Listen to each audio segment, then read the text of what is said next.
My name is Ola Ibiwoye of Commercial Property Club podcast. Once again, I'm here with another pod chapter where we're dialing into nuggets and knowledge with thought leadership when it comes to income producing property. We serve you with expertise in the aspect of servicing and also players in the industry of commercial real estate, particularly apartments, retail, medical building, as well as warehouses, and also senior living too. We don't fail to talk about that also too. And today is just another day in which I have a seasoned player in the aspect of the niche of apartments. He's done it. He's still doing it. He's a owner. He's also an operator of multifamily residence. His name is Jack Aduwo. Is the CEO and the founder of Kendo Bay Properties. I will talk about Kendo Bay Properties.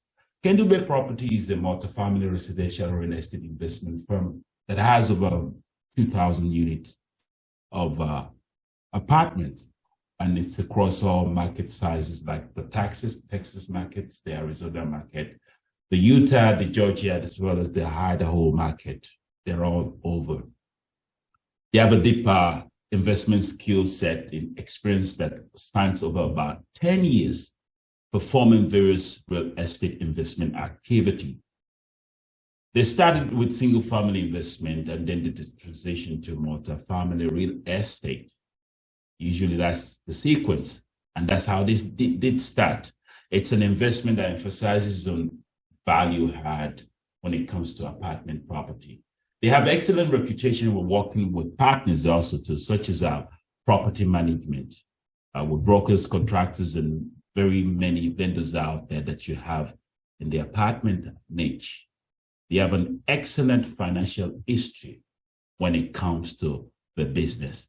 They have a good, wonderful way of working with teams that has helped them over the years, providing safe, comfortable returns for their investors.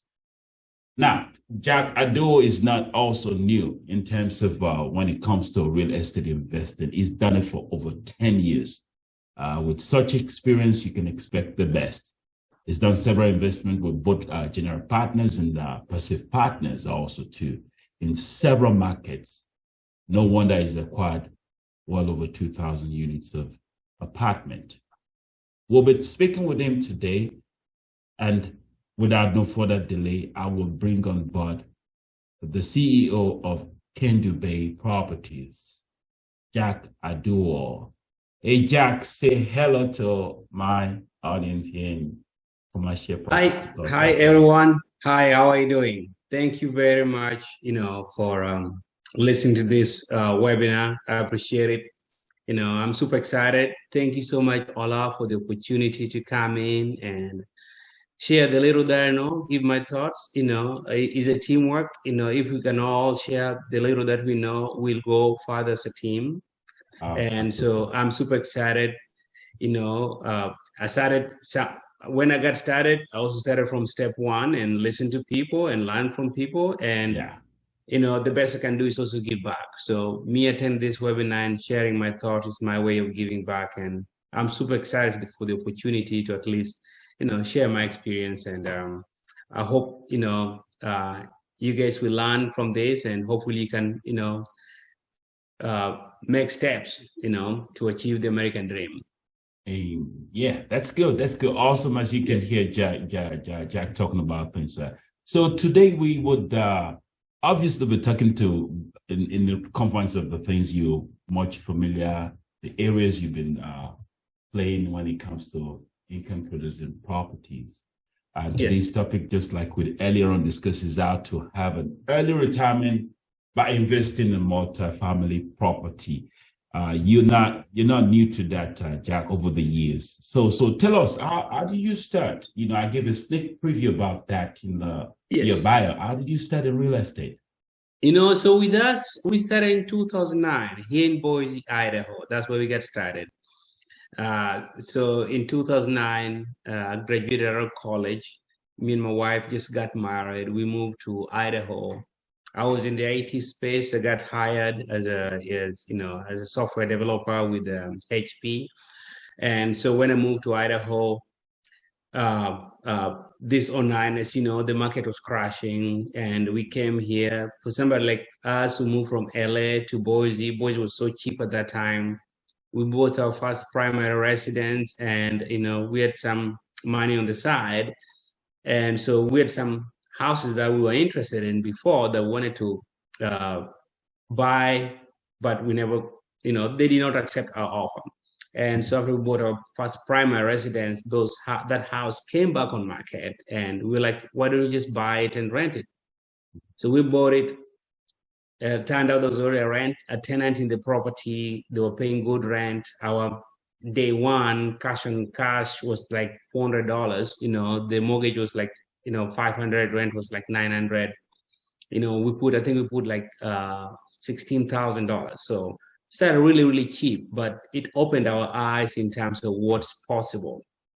So when we saw that, we decided to just start, buying houses, live very frugal life, save as much as possible, use that money to buy the next house. And we just kept doing that for several years. And then, fast forward, after we bought several single family, we couldn't get any more loan because the lenders thought we were a little too risky. So we had to figure out other ways to still acquire more properties. So I started researching, trying to figure out ways. I found that with apartment, the larger the apartment, the easier it is to get a loan. And then I found the magical syndications, and then I basically deep dive into it. And fast forward 2017, we got our first multifamily deal. And since then, we've basically been, doing multifamily since then. Most of our properties are in Texas. Texas is our primary market. We love the market. It's been great. It's been good to us. But we have properties basically spread all over the place. So that's in a nutshell about us. I'm sure as we go through the webinar, we'll be able to share more details. Absolutely, Jack. Absolutely. Yes. It's amazing that the small beginnings has accumulated into something that is very, very on a large scale right now. Mm-hmm. It's always good to believe in that small beginning subsequently and know that you can scale up if you show up and do what you're supposed Absolutely. to do. So we captioned today's topic in terms of retirement. How does passive investment with multifamily investments work for retirement? So repeat the question again. So how does passive investment with multifamily investment work for retirement? How does it work? Yes, so passive investment. So basically, if you think about it, for those who might not be familiar with it, the way we acquire most of our properties, like the most recent one we acquired in Houston. So somebody like me identified the property, put under contract, right, and do all the due diligence, and then basically, the bank would put like 80% of the money, and I would have to come up with the other 20%, right? And for me to come up with the other 20%, I would therefore create an LLC and have people buy ownership into the LLC. And basically, people that buy into the LLC are basically the passive investors. So you also have a general partner, which is basically the kind of like the captain of the ship, right? The one driving the ship, the one executing the business plan, the one signing the loan, taking all the risk involved. And then you get the passive investors. Basically, their risk on the deal is the money they're investing into the deal. So when you invest into money as a passive investor, you have a peace of mind. First of all, you get several benefits. Tax benefit is key part of it. You have basically 4 sources of income, right? You got, those phantom and non-phantom. So you get the cash flow, profit from cash flow, profit from refinance, profit from selling the property, tax savings, due to cost seg, among other things you get. And as a passive investor, you are basically able to still do whatever else you're doing. Like if you have a W-2, right? You can keep your W-2. This doesn't require any action at all from you, just that original money, your original amount you had invested. And basically you get all these other streams of income coming to you that you can leverage, kind of benefit from while still doing whatever else you're doing on the side. So basically, almost like as if you're shooting two birds with one stone, so to speak, right? You're still able to generate money from your W-2 other places, while also, on this side, your money is growing and making more money for you.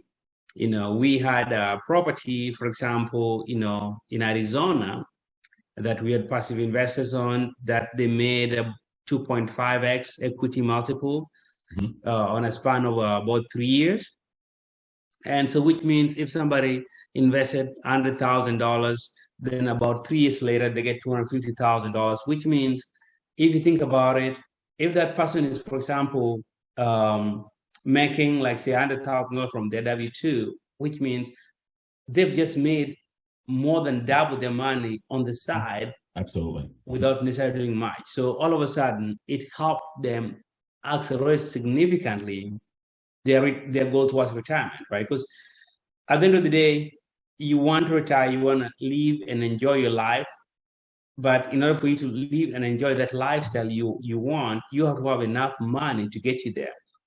And passive investment is a way for you to be able to scale up that or speed up that, whereby you're still able to generate money from your W-2, while on the side, you also get generating money, and both of them combined help you achieve the retirement goal sooner than if you're just stuck with your W-2 and not do anything else. Absolutely. A good vehicle in income producing property, yes. The multifamily class assets, Mm-hmm. That's true.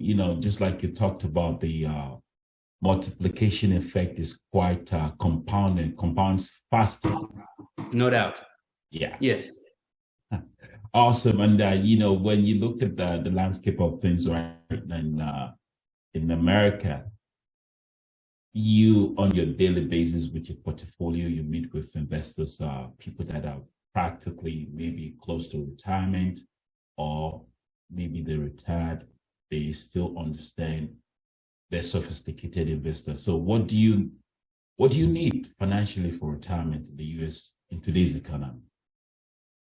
So it's all subjective, in my opinion, because everybody's lifestyle is different. Some people content with very little. Some people want to retire like in Hawaii or whatever place it is, right? Yeah. So one thing I always advise people is pick yourself and what kind of lifestyle do you want to live? In my opinion, when you retire, you should not have a scenario whereby your income become like a small fraction of what you're getting today. In my opinion, it should not be anything less than 75% of what you get today. So if you retire, you should, in my opinion, should be able to get say for example, you're earning $100,000 from your W-2 and you retire. I don't think you should basically be getting anything less than $75,000 per year for the rest of your life. So first of all, decide, okay, what kind of lifestyle do I want to live, and what would it cost, based on my lifestyle today? And I think right now it's safe to say, you're not going to die at 60 or 70, or you should plan at least 90. And basically because of the medical capabilities around yes the life, the improvement in the medical sciences, yes, made it very possible for people to live longer. And so there's always that point whereby you have made so much money that even if you pull something out, it does not negatively affect the future funds that are coming to you. So say for example, you retire this year, and so you stop, no more money coming from W-2, and say for example you have 100,000. Oh, you spend 75,000. It should not mean that next year now you have to spend 70,000 or 60,000 because the money is going down. The money that's left after you get to 75,000 should still be generating more profit, that by next year you're still able to get at least another 75,000. As a matter of fact, next year you should be able to get easily $80,000, because when you account for inflation and other factors, you have to assume that things will always get more expensive. And so In other words, sorry, I'm providing a long answer, but in other words, No, you good. Reassess your situation, figure out how much you can live on or want to live on to enjoy a good, comfortable life late into your lifestyle, like 90 or 100, right? Uh-huh. And how much do you need to be generating every year to live that lifestyle for the next, several years? And then start working towards that goal. You can speed it up. I believe there's several ways you can speed it up. Like, say you want to say, like, okay, I want to retire by 45, right? Say I'm 35 and I want to retire by 45. I need to be able to generate this on the side. And I'm not talking about savings, because savings is kind of like not a smart way to retire early. Whatever money you have should be generating you more money. It should not be money just in the bank. Of course, you can have money for rainy day, right? You cannot invest everything. You just gotta have some kind of liquidity, but you should be able to make everything such that every year you're doing more investment on the side, so that you have streams and streams of income, so that by the time you get to 45, you have like this, several 7 or 10 sources of income coming to you every year or every month, such that you're able to enjoy your life, for the rest of your life, for another 45 years or whatever time it takes.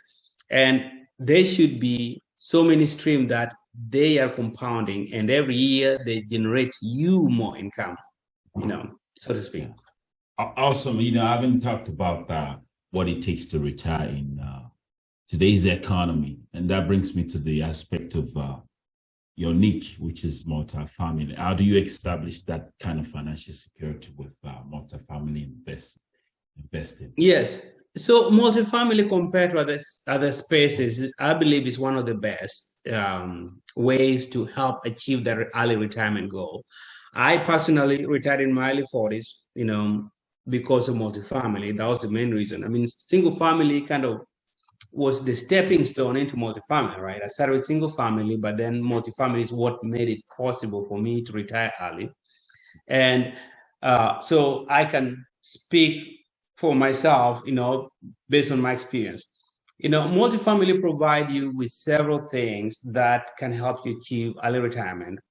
When you talk about, being able to grow the value of your money, as example that I just gave, the property we just sold, that property, we were able to sell it for higher profit because we came in and improved the performance of the property.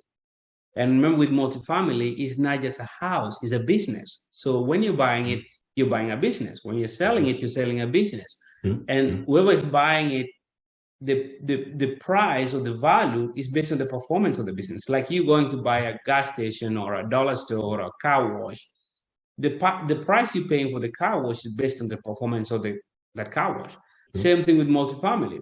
So you can come in and say, for example, you buy a property for, say, today's value is $100,000, right? And then you increase rent. I mean, this year collect $100,000 in rent.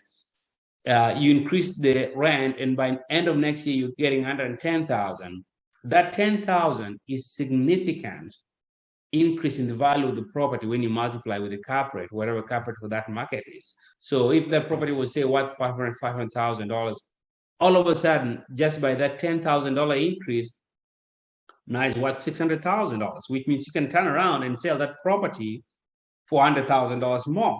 So multifamily give you that benefit. There's several other businesses out there that does not give you that benefit. The other thing also with multifamily, which a lot of you can get with other real estate, but is the tax savings, right? So things like being able to get 1031 exchange, so you keep deferring, so you make profit but you don't pay tax on it, and you basically every time you sell, you just defer it until you die and you don't pay tax on it, which means if you sell a property and you're $100,000 profit, instead you paying tax on that, you basically roll that money into the next project, and all of a sudden, now you have more money more equity to buy more bigger property because you didn't have to pay the tax, right?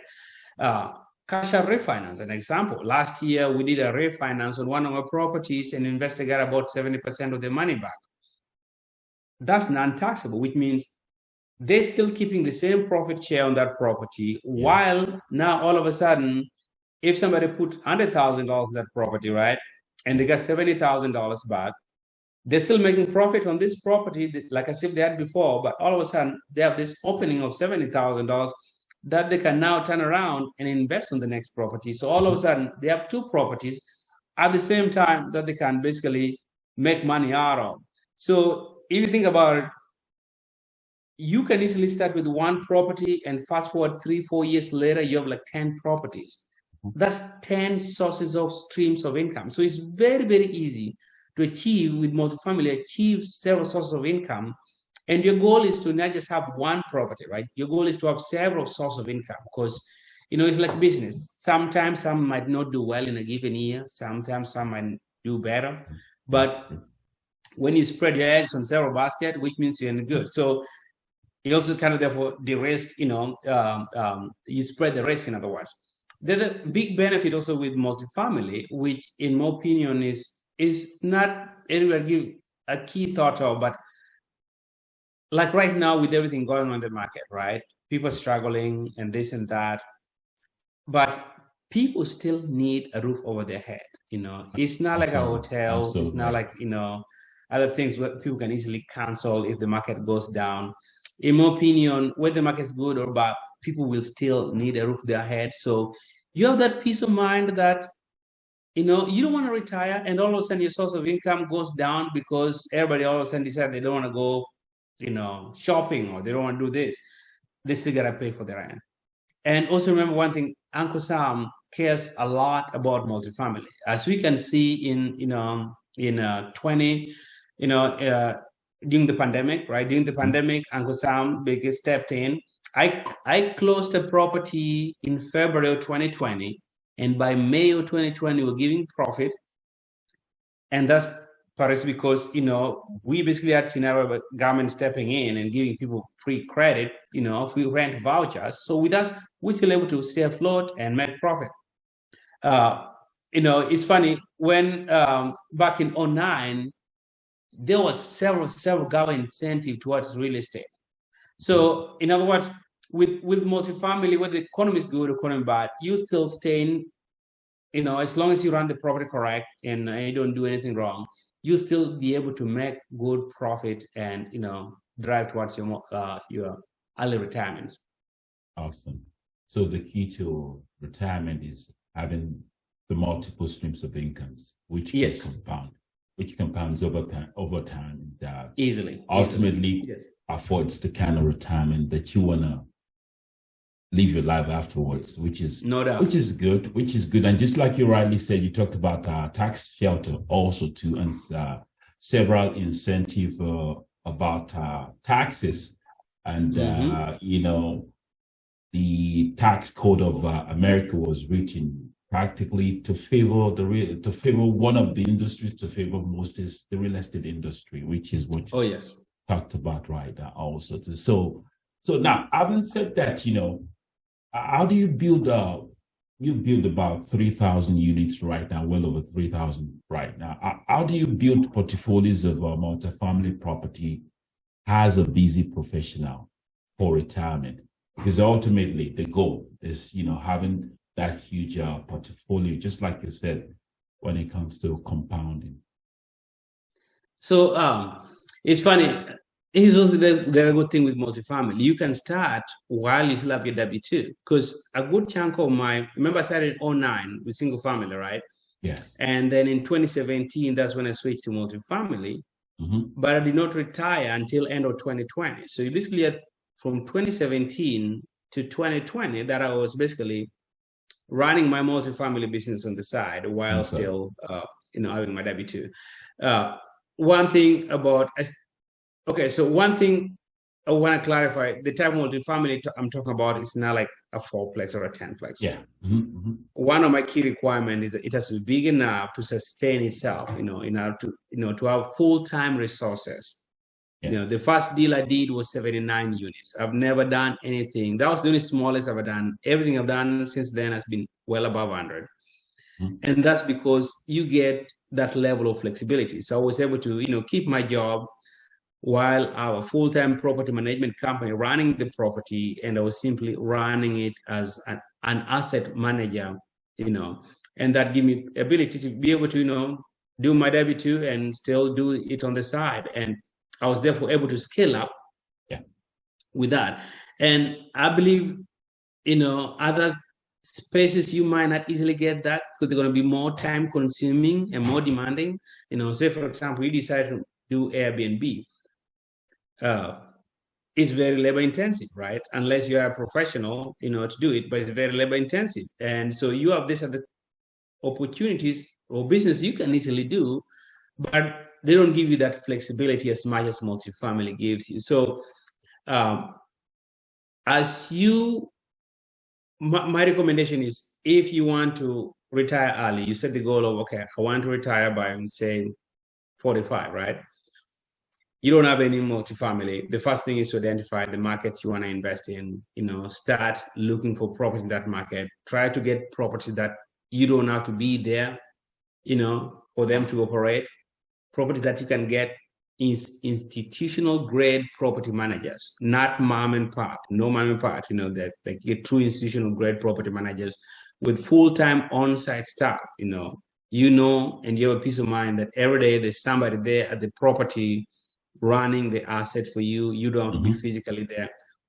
And therefore that gives you the flexibility, right? You could be at work, you just look at your email from, the property manager, respond to it. You have that asset management call, at lunchtime or whatever time you want to have, and take care of it and be able to basically run both simultaneously and be able to achieve your goal. And then, once you buy one asset, in my opinion, is always the rule of the first deal. Once you have the first one, the second one becomes very easy to achieve, and the third one. And then basically you keep going. Of course, there's going to be a point whereby, like with me, by the time I retired, the asset management was becoming a little too much for me to handle both W-2 and asset management call. And so I was like, hey, I'd rather take care of my asset management than deal with the W-2. So that was part of my reason for retiring, so I can be able to at least focus on my properties. Okay. And just for the record, even though you're retiring from W-2, let's face it, you still have to generate the profit. Yeah. So which means you gotta work, do the asset management. You gotta take care of lender requirement, loan requirement. I mean, it's not like you're gonna be retiring and going to Hawaii and sitting by the beach 24/7. You still gotta make sure that everybody's doing their job. But at least, sure. Yes, but at least you have the life of a retired person. You have the flexibility. I'll give you an example. Early this year, for example, I went to Kenya for 3 weeks, and as soon as I came back, I went to Texas to visit one of my properties as part of the regular visit. Came back home, stayed at home for 2 weeks. For 2 days. Turned around and took the family to Hawaii, and came back. Of course, I was planning on doing more trips, but then I had a surgery. But and the funny thing, right before that trip to Kenya, I'd gone to where did I go? I was in Miami, and then I was in Nashville, Tennessee. And where was I? I was in one more place, and that's since January of this year. So you have the flexibility. You can go anywhere you want to go. You can work anywhere you want to work. You enjoy life. You still got to work, to make sure that your properties are performing and everything, accordingly. Awesome. Yes. Juggling both on the side and not completely leaving your W-2, but practically making sure you keep an eye on how much balance you can be both until you're able to have that freedom that you desire, the retirement that you desire, even while you're still accumulating your portfolio. Awesome. Great value had, Jack, for that aspect of things, because a lot of people would say that, okay, wow, how did you manage to do it, Jack? Yeah. So how best is it to manage your multifamily portfolio? Do you I mean, you were talking about institutional grade property managers. I'm sure by now, with your experience, you're not a newbie when it comes to property management. Right. Is it would you say self-manage or management company? No, definitely not. I would not self-manage for sure. And I take it back. My single family properties portfolio, still have those, because to me those are like, that cow which is forever, they don't give a lot of milk, but they surely guarantee to give you milk every day. So that's my single family. And those one kind of like a generational wealth that I plan on, having my kids inherit. So those one I manage by myself, and that's because I can. And I feel like I just need to find a good tenant. And if I find a good tenant, Idaho, in my opinion, Boise tenant are relatively good tenant. I've had one or two bad apples, and I've been managing them for over 10 years. So at least I have an experience. And I put more effort in identifying the right tenant at the beginning, but then, usually after that, it's just a smooth ride. And I wouldn't want to pay somebody 8% for collecting a check and not doing anything. Anyway, so that's that thing. But multifamily, I would never ever try to be self-managed, just because it's way more labor intensive. And it's one of those things. Get somebody who specializes in it. It's not if like choose your own bar, right? Choose what you're good at and focus on that. In this case, you already made good money from your W-2. You have money on the side. Use it to buy the apartment. Get the professional run it. They're the one who will manage it for you correctly, and basically be able to help you run it. Of course, once you get to a certain level, like with me, I have the option, like I can create a property management company for me to run my portfolio, and because right now I can afford it, but I don't have the time to run that property management company. So to me at this point, third-party property management company is still a better choice. It gives me a chance to focus on other things and let the professional run it accordingly. It's a best way, to utilize your time by not spending time on things which are not your expertise. If you want to, of course, if you have your own property management company down the line, then you can consider that. But for the most part, there's a lot of great property management companies out there that will do 10 times better job than you doing by yourself. Remember, some of the best deals are mom and pop run assets. Those are the ones that they're not maximizing on the value, right? The way they're doing the accounting and this and that. I'm sure you had brokers approach you, with a deal like, hey, this was mom and pop run. I don't want to be that mom and pop, who's selling the deal at a throwaway price because I do not know the value of the property. I'd rather get the professional, work with the professional. I just need to know how to manage the professional, because remember one thing, the property manager is still now on the hook if the deal goes south. You're the one on the hook, you're the property owner. So which means you have to be very active with asset management. Like all my properties, we have weekly calls with the property manager. That's mandatory, no exception. And it could be anything from 30 minutes to 1 hour, depending. And that at least 1 week. Usually there's several emails going back and forth. I want to approve all the major capex, you get the monthly report you have to review to make sure everything's done right. So these are the things you still have to do to make sure that, nobody is squandering your money or wasting your money, because at the end of the day, it's still your money. You need to make sure you safeguard it. Absolutely. Yes. You rightly nip it on the head right there as regards to management. You already know what you can handle, what you cannot handle as regards to the size of your portfolio. And I'm on board with you on that also, to practically engaging the professionals. And you go do absolutely. And you go do what you're best at doing. So a time like this, we were just talking about rate hikes. A time of inflation like this, like we have right now, what can you say about using multifamily property investment to hedge against inflation? Yes. So actually, this is one of the benefits with a multifamily. I like to give the example, right? So, if you look at two people, right? One person each of them, say last year, January, one person put $100,000 in the bank, right? Another person put $100,000 in an investment.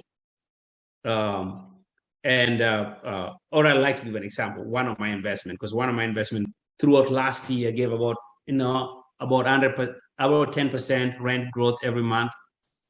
The person who put $100,000 in the bank, basically with inflation, by the end of last year, their money had gone down in its value because of the inflation. Yeah. Mm-hmm. While the other person who put $100,000 on my property, their money has gone significantly high because there was about 10% average rent increase every month. So when you look at the whole year, it's about 10% rent increase. Even though it's 10%, when you multiply that with a cap rate, like I say, 5% cap rate, that person who invested $100,000, likely their properties, the value of their money is now like $130,000. Sure. So one person put $100,000. By the end of the year, the value of their money is probably worth $92,000. While on this other side, the person invested in multifamily, by the end of the year, the value of the money is now worth $130,000. So it's night and day difference what multifamily can do for you.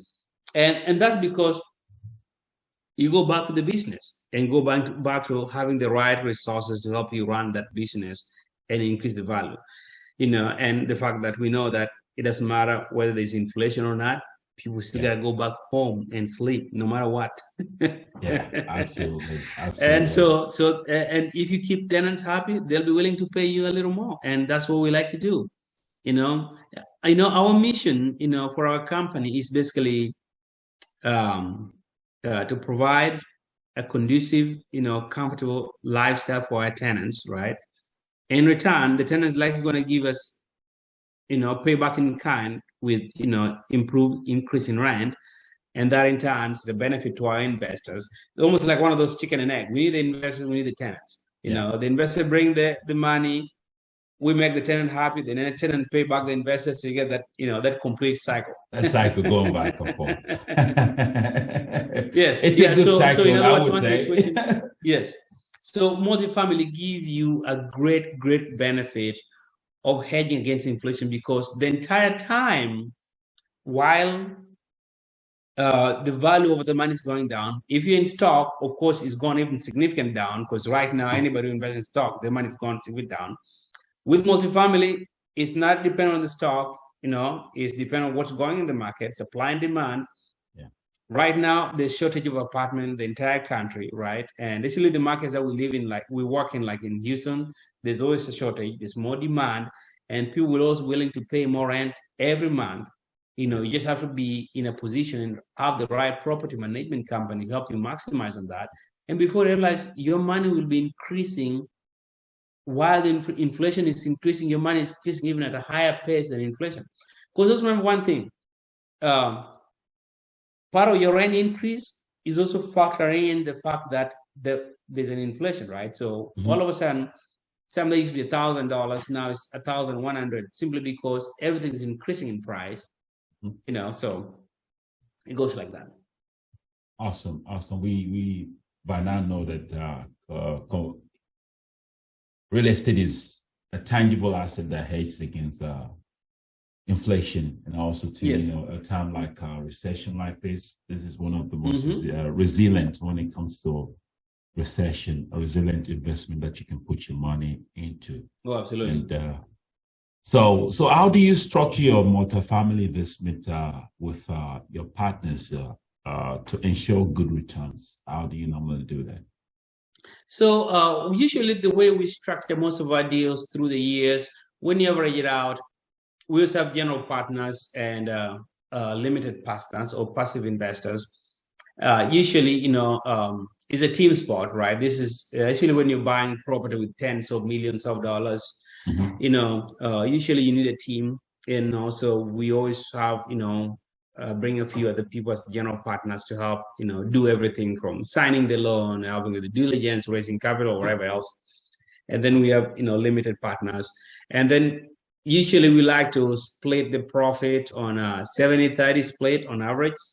We might have some pref in there, but on average it's about 70-30 split, which means, to keep it simple, if this, the profit for the year is $100,000, which means the limited partners get $70,000, we get $30,000. And, assume a perfect scenario stay like that, for the entire holding period, which is like 5 years. And then when it comes time to sell, usually investors get paid first, they're being made whole first, and then whatever profit there is being split 70-30 split. Okay. And then we always have another threshold, like, hey, once you more than double their money, so then it becomes a 50-50 split, whereby, if somebody put $100,000, right? And say, for example, next year we sell that property. Mm-hmm.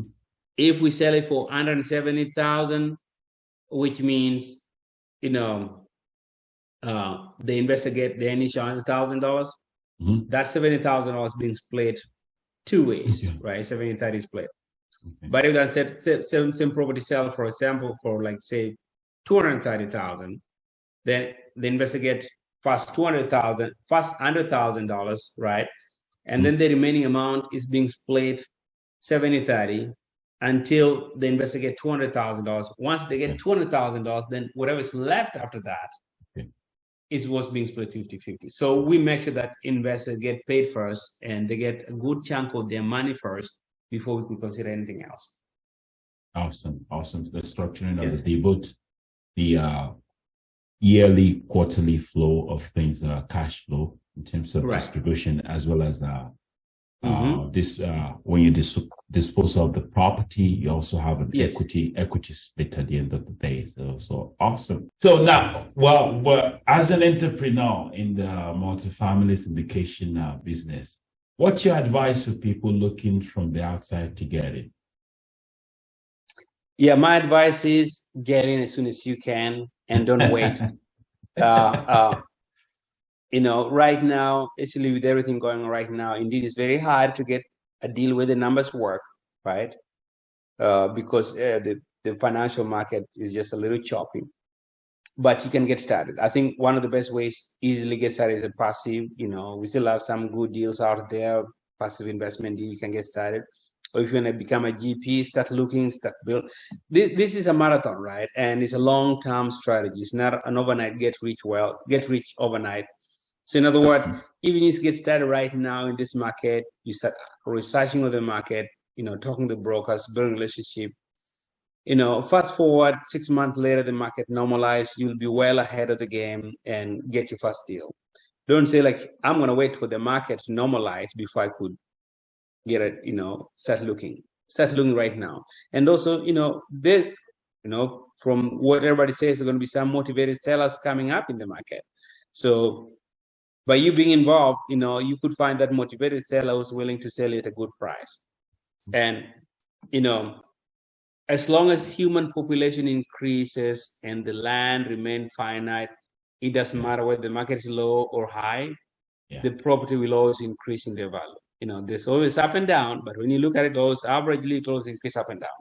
Yeah. Actually, when in those growth states, I'm a big fan of those, Sunbelt growth states, because that's where the population is going. Of course, part of your research is doing market research, to figure out what market you want to be involved in. I'm a big proponent of, landlord-friendly states, Sunbelt states, and, actually, if you go to those markets, I think you can get started right away. Awesome. Yes. So the idea is stop looking in, get in, and be active. Yeah. And don't wait for a perfect opportunity. Just do it. Don't wait. Yes. Awesome. So finally, let me cap this up with another question. What's the financial future focus of retiree now that following your multifamily investment blueprint? When you say, okay, you have a blueprint with Kindle Bay properties.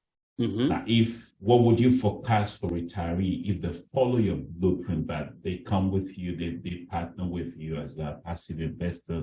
What would you? Yeah. So my advice would be, go back to that first key thing, right? Identify what lifestyle you want to live. Let's identify how many streams of income you need to get. So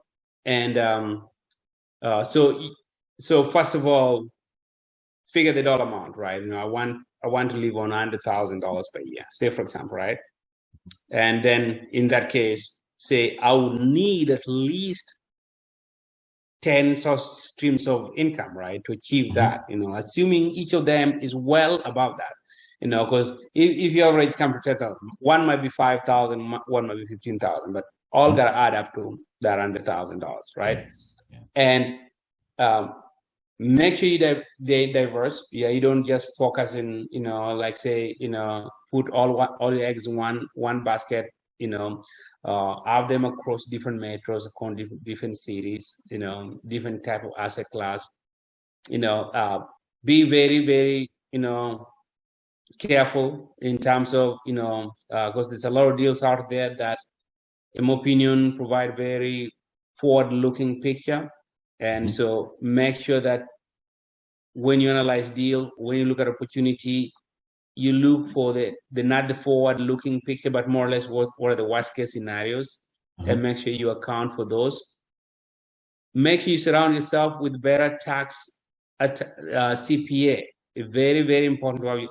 Especially in this space, extremely important that you have the right CPA, because remember, part of your strategy is not paying tax, so you can quickly compound and increase your money, because if you do not pay government, that's money which you can turn around and invest. And having a CPA that can help you plan and strategize is very important. It's funny, I've had some of my investors still do their tax on their own. And I'm like, no, why would you want to do tax on your own? It's like you're not maximized on the benefit that multifamily on the deductions. Yes. Yeah. And in my opinion, be focused, stay focused on your goal. Make sure you clearly define what each step you want to make between now and achieving that goal. And in my opinion, you before realize, especially with the compounding of effect of multifamily, you can easily achieve the goal well before your target. So say for example, you want to retire by 45. You might be surprised by 42 you're able to achieve that. Just be laser focused on it. Identify the properties you want to acquire and make sure that you go after it.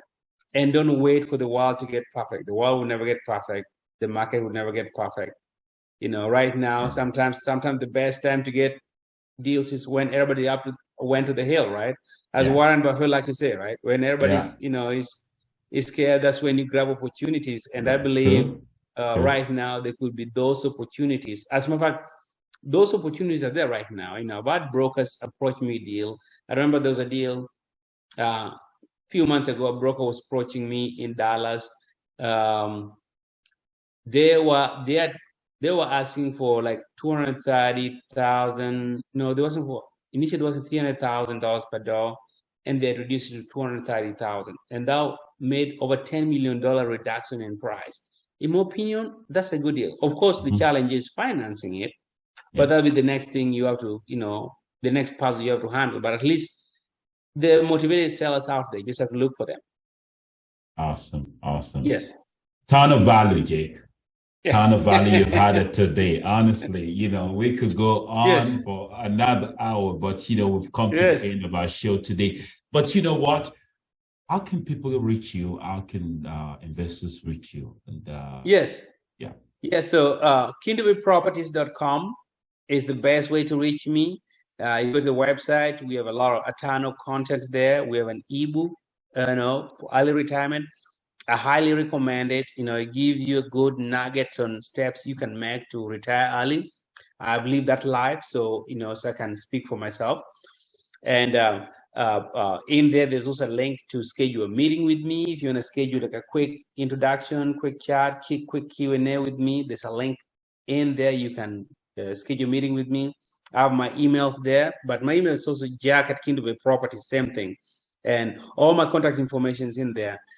I'd be glad to, sit down and talk. I always say that, if I can add value to somebody's life, then I've done something in my life, and whatever value can help in somebody's life, it'd be my pleasure. Awesome. Yes. Ton of value that you've added to So my show today, obviously, it's going to be valuable experience, valuable information for people out there. We would always say this in real estate: get an education, and that's what we're all about. Also, to Commercial Property Club. Today's been a wonderful day, a day of thought leadership. We've listened to an expert, a seasoned investor in the multifamily syndicating business, Jack Aduwo of Kendall Bay Properties. It's been fun here today with this pod chapter. It's been a way in which we had value to people out there. And today is another chapter of our Commercial Property Club. Thank you for joining us once again. We'll be glad to join you some other time. Hey, Jack, thank you for coming over for my show today. We'll be glad to have you some other time also to dive deeper into some more other aspects of income producing property. Okay. All righty. Thank you so much, man. All right. I appreciate it. All right. Thanks. Bye.